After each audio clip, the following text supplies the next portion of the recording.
ভাই রে, আমি তো রীতিমতো অবাক এই ভিডিওটি দেখার পর।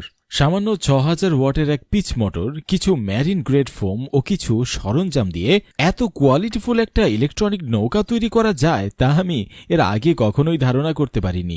এর থেকেও অবাক করা বিষয়, এটা তৈরি করেছে ফিলিপাইনের সাধারণ একটা যুবক। তো প্রথমেই দেখতে পাই ফিলিপাইনের এই যুবক সান্তিয়াগো কিছু ম্যারিন গ্রেড ফোমকে এক এক করে শক্তিশালী আঠা দিয়ে লাগিয়ে বড় একটি ম্যারিন গ্রেড ফোমে পরিণত করে। বড় এই ম্যারিন গ্রেড ফোমকে বোর্ডের আকৃতিতে স্কেল দিয়ে পরিমাপ করে দাগিয়ে নিতে দেখা যায়। এরপর ধারালো ব্লেড দিয়ে এটাকে সুন্দর করে কেটে নিল। দেখা যায় এটা একটি বোর্ডের আকৃতিতে পরিণত হচ্ছে ধীরে ধীরে।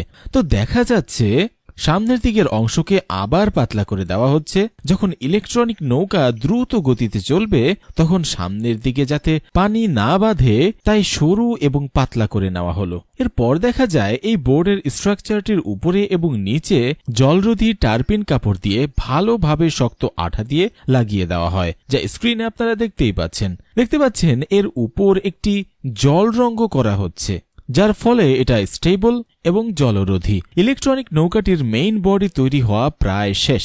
এখন টেকনিক্যাল যে বিষয়গুলো আছে সেগুলো তৈরি করা বাকি। বোর্ডের মাঝামাঝি অংশে উপর নিচ বরাবর ৩০ ডিগ্রি অ্যাঙ্গেলে একটি স্টিলের সরু পাইপকে বসানো হয়েছে। এই পাইপটির মাধ্যমে মূলত ৬০০০ ওয়াটের মোটর ঘূর্ণন শক্তিকে বোর্ডের নিচে পানিতে পাঠানো হবে। দেখতেই পাচ্ছেন নৌকাটির চারপাশে এক্সট্রা কিছু কেসিং অ্যাড করা হচ্ছে।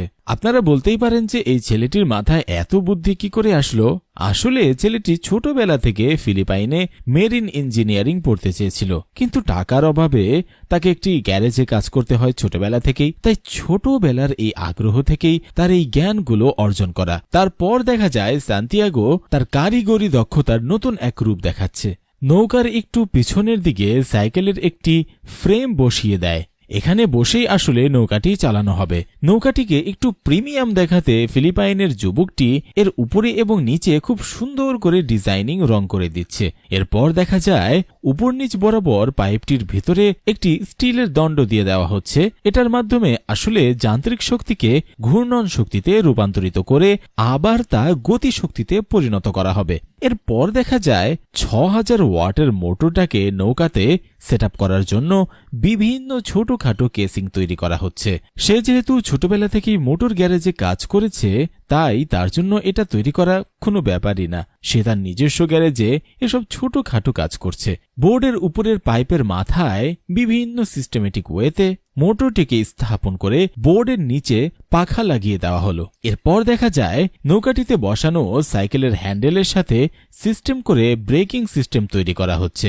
এটি ডান দিকে ঘোরানো হলে নৌকাটি ডান দিকে ঘুরবে, আবার বাম দিকে ঘোরানো হলে নৌকাটি বাম দিকে ঘুরে যাবে। এটা কিন্তু খুব চমৎকার একটি টেকনিক্যাল দক্ষতার পরিচয়। এরপর দেখা যায় মোটরের সাথে বিভিন্ন সার্কিট অ্যাড করা হচ্ছে যাতে মোটরটি সহজে আবার নষ্ট না হয়ে যায়। আবার মোটরটির গতিকে কম বেশি করার জন্য ওই সার্কিট লাগানো হচ্ছে।